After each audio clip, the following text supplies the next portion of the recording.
وہ لکھتا ہے کہ میرا یہ تجزیہ ہے کہ مسلمان دنیا کے اندر جو باقی ہیں، بقا ہے، مسلمان باقی بچ گئے ہیں، جو مسلمان ختم نہیں ہو رہے، اصل وجہ یہ ہے کہ وہ اپنے نبی کے ساتھ مخلص ہیں۔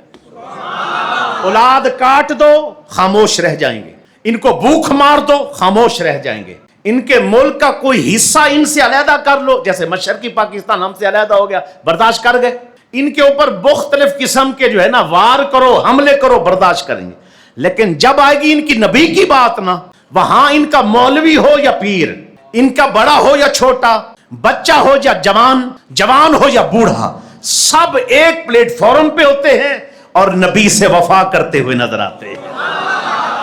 اب جب انہوں نے تجزیہ کیا یہ بھی اپنے نبی سے مخلص ہے، تو ان لوگوں نے پھر کیا کیا کہ کسی طرح سرکار سے امتی کا رشتہ کمزور کیا جائے۔ اب یہ امت کا رشتہ حضور کے ساتھ جو ہے وہ کمزور کرنے کے لیے انہوں نے چکر چلائے۔ انہوں نے چکر کیا چلا؟ انہوں نے پہلے این جی اوز بھیجی، محنت کرتی رہی کوئی این جی اوز کام، بھئی میرا جسم میری مرضی فلاں فلاں فلاں، آپ نے سنا ہے نا، وہ آتی رہی، کوئی نہ چل سکی۔ اس طرح کے انہوں نے پہلے قادیانیوں کو بھیجا، ان کی وار، ان کا حملہ، وہ جو کہتا رہا وہ حملہ بھی سرکار کی ذات پر ہے، سیدھا سیدھا۔ جب حضور کی ذات پر ہے وہ نبی نعوذ باللہ جھوٹا، اس نے اپنے آپ کو کہا مانو مجھے، جب وہ حملہ کیا تو مسلمانوں نے ڈٹ کر مقابلہ کیا، اسی طرح وہ بھی ان کے حملے ناکام ہو گئے۔ پھر انہوں نے این جی اوز کے ذریعے سے مختلف کہ کسی طرح عمل میں کمزور ہو جائیں، ٹی وی کے ذریعے سے، موبائل کے ذریعے سے، مختلف چیزوں کے ذریعے سے حملہ آور ہوتے ہوتے ہوتے ہوتے پھر بھی جب کوئی جلوس نکلتا، جلسہ نکلتا، کچھ جلسہ ہوتا اور کچھ ایسا معاملہ ہوتا، میدان عمل میں ہوتے، لوگ جانیں بھی دے دیتے، شیل بھی کھا لیتے، گولیاں بھی کھا لیتے، پھر بھی نبی کی عزت پر پہرا دے دیتے۔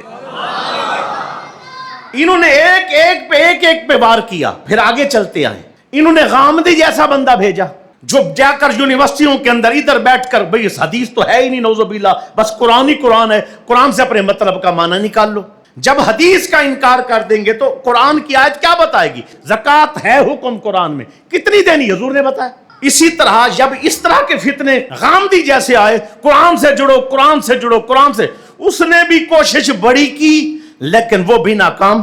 اس طرح کے اور بھی فتنے اس طرح کے اسکالر بھیجتے رہے، ناکام۔ پھر ایک انہوں نے اس طرح کا امامہ بندوایا جس طرح کے سنی باندھتے، ایک طرف اس کا شملہ نکلوایا چھوٹا، ادھی داڑھی رکھوائی، داڑھی رکھوا کے اس کو ایک کمرے میں بٹھا دیا اور اس کو کہا تو قرآن کی بات کر، بخاری کی بات کر، فلاں کی بات کر، اور پھر دین پر حملہ آور ہو،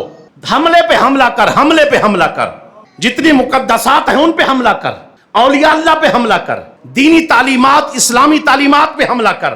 نوجوانوں کو کمزور کر، نبی کے رشتے سے کمزور کر، ان کے ہاں دلوں میں محبت کم کر۔ کبھی نعوذ باللہ میرے نبی کے لیے کوئی جملہ، کوئی جملہ، کبھی کوئی جملہ، کبھی اس طرح کے گھٹیا جملے بولتے بولتے تاکہ دلوں سے محبت کم ہو جائے، رشتہ کمزور ہو جائے، بس وہ یہی سمجھے ٹھیک ہے آئے تھے تبلیغ کی اور چلے گئے نعوذ باللہ، یا کوئی اس طرح کے جملے۔ جب وہ کہتا گیا کچھ لوگ اس کی داڑھی سے دھوکہ کھا گئے، کچھ امامے سے دھوکہ کھا گئے، کچھ لوگ اس کی چرب زبانی سے دھوکہ کھا گئے، عاشق پھر بھی اسی طرح نعرے پہ مار دے۔